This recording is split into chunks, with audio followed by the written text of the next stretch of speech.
Hello everyone, welcome back to GK today. और ये है हमारी daily UPSC prelims model and previous questions analysis की सीरीज़, जिसमें आज ये हमारा 11th लेक्चर रहेगा। और एज यूजुअल हम 5 मोस्ट इंपॉर्टेंट क्वेश्चंस को प्रैक्टिस करेंगे विथ प्रॉपर एनालिसिस। चलिए स्टार्ट करते हैं। फर्स्ट क्वेश्चन है, which among the following about the peninsular rivers are correct. Peninsular river से रिलेटेड यहाँ पे 4 स्टेटमेंट दिए हुए हैं। आपको बताना है कि इसमें से कौन कौन से स्टेटमेंट है जो कि फीचर होता है पेनिनसुलर रिवर का। फर्स्ट है, they are much older, both vertical and lateral erosions are evident, they are slow moving, they have seasonal flow. देखिए, पेनिनसुलर रिवर जो होती हैं वो बहुत ही पुरानी होती हैं, प्री कैम्ब्रियन पीरियड की। तो फर्स्ट वाला जो ऑप्शन है बिल्कुल सही है। और ये जो है रिवर्स हिमालयन रिवर से भी ज़्यादा पुरानी होती हैं, ठीक है। फिर है, both vertical and lateral erosions are evident. No, क्योंकि इसमें जो वर्टिकल इरोजन होता है वो एविडेंट नहीं होता है, ऑल्दो जो लेटरल इरोजन है वो एविडेंट होता है, ठीक है। तो यहाँ पे ये गलत हो जाएगा। They are slow moving, yes, and they have seasonal flow, ये भी ठीक है। तो आंसर हो जाएगा यहाँ पे 2 को छोड़ के बाकी सारे सही हैं, 1, 3 and 4, that is option number B. Which among the following are the cause of dispersed settlement? Dispersed settlement के reasons क्या क्या हैं इसमें से? Mountainous or heavy forested area, poor soil fertility, adverse climatic region, less availability of arable land. जो main reason होता है dispersed settlement का वो mountainous और heavy forested area है, poor soil fertility है, adverse climatic region भी होता है and less availability of arable land. यहाँ पे सारे ऑप्शन बिल्कुल सही हैं। आंसर है option number D, that is 1, 2, 3 and 4। Which of the following pairs of museums and respective locations are matched correctly? इसमें से बताना है आपको कि कौन कौन से म्यूजियम उनके रिस्पेक्टिव लोकेशंस के साथ करेक्टली मैच्ड हैं।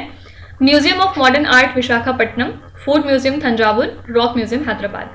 फर्स्ट देखते हैं museum of modern art Visakhapatnam.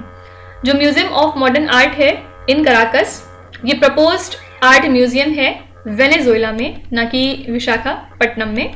और इसको डिजाइन किया गया था in the form of an inverted pyramid, और इसको प्रपोज किया गया था to be placed on a cliff in the neighbourhood of the central zone of Caracas, ठीक है। तो यहाँ पे फर्स्ट वाला जो पेयर है वो गलत है। सेकेंड है food museum Thanjavur. Food corporation of India ने सेटअप किया था कंट्री का पहला फूड म्यूजियम तंजावुर में। तंजावुर है तमिलनाडु स्टेट में। और किसके साथ एसोसिएट करके? तो Visvesvaraya industrial and technological museum के साथ, जो कि है बेंगलुरु में, ठीक है। तो ये वाला ऑप्शन बिल्कुल सही मैच्ड है। रॉक म्यूजियम हैदराबाद, जो पहला ओपन रॉक म्यूजियम था इंडिया का, उसको ओपन किया गया CSIR national geophysical research institute के कैंपस में, जो कि हैदराबाद में लाई करता है, ठीक है। ये भी बिल्कुल सही है। तो फर्स्ट वाला ऑप्शन छोड़ के बाकी सारे सही हैं। आंसर हो जाएगा B option, that is only 2 and 3। Next है, कंसीडर द फॉलोइंग स्टेटमेंट्स। यहाँ पे 3 स्टेटमेंट दिए हुए हैं, आपको बताना है कौन कौन सी बातें सही हैं। W and Z bosons are responsible for strong nuclear force. Actually W and Z bosons responsible बिल्कुल नहीं होते for the strong nuclear force, बल्कि ये रिस्पॉन्सिबल होते हैं वीक न्यूक्लियर फोर्स के लिए, जो कि one of the 4 fundamental forces of nature होता है, ठीक है। तो यहाँ पे स्ट्रॉन्ग न्यूक्लियर फोर्स नहीं होना चाहिए, जबकि वीक न्यूक्लियर फोर्स होना चाहिए। ये ऑप्शन गलत हो जाएगा। सेकेंड है, gluons bind the quarks together. ये बिल्कुल सही है, क्योंकि जो ग्लूऑन्स हैं ये फोर्स कैरिंग पार्टिकल्स होते हैं, जो कि रिस्पॉन्सिबल होते हैं स्ट्रॉन्ग न्यूक्लियर फोर्स के लिए, और ये इंट्रैक्शन को मीडिएट करते हैं बिटवीन द क्वार्क्स। क्वार्क्स क्या होते हैं? एक तरह के एलिमेंट्री पार्टिकल्स, जिनसे कि प्रोटॉन, न्यूट्रॉन और अदर हाइड्रॉन्स फॉर्म होते हैं, ठीक है। तो ग्लूऑन्स बाइंड करते हैं क्वार्क्स को एक साथ, बिल्कुल सही है। Photon always move at the speed of light in vacuum. ये भी बात बिल्कुल सही है। फोटॉन्स जो हैं वो मासलेस पार्टिकल्स होते हैं, और ये कैरियर्स होते हैं इलेक्ट्रोमैग्नेटिक फोर्स के, और वैक्यूम में ये ट्रेवल करते हैं with the speed of light, इसलिए ये भी जो स्टेटमेंट है बिल्कुल सही है। तो यहाँ पे फर्स्ट को छोड़ के बाकी दोनों सही हैं। आंसर हो जाएगा only 2 and 3, that is option number B. Last question पे चलेंगे। Consider the following statements. Tribe Dimasa Kacharis inhabits parts of Assam and Nagaland. Judima is a homemade rice wine of Dimasa tribe. Judima is the first traditional brew in all of Northeast to bag a GI tag. यहाँ पे 3 statement दिए हुए हैं related to tribes. आपको बताना है कौन कौन सी बातें सही हैं।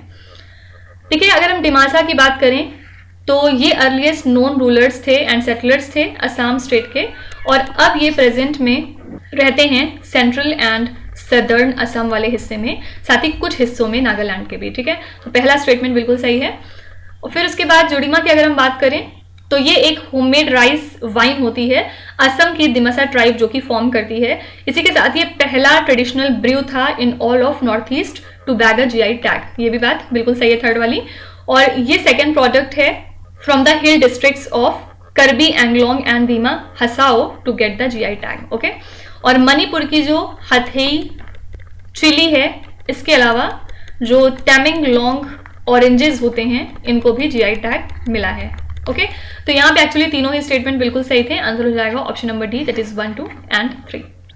तो इसी के साथ हमने आज के 5 क्वेश्चंस यहाँ पे कवर कर लिए हैं। आई होप कि सेशन में आपने कुछ नया सीखा होगा और कल फिर हम मिलेंगे नेक्स्ट 5 क्वेश्चंस के साथ। Till then stay tuned. Thank you so much for watching and please do not forget to subscribe to GK Today. With this, Meenuz Hatsana signing off.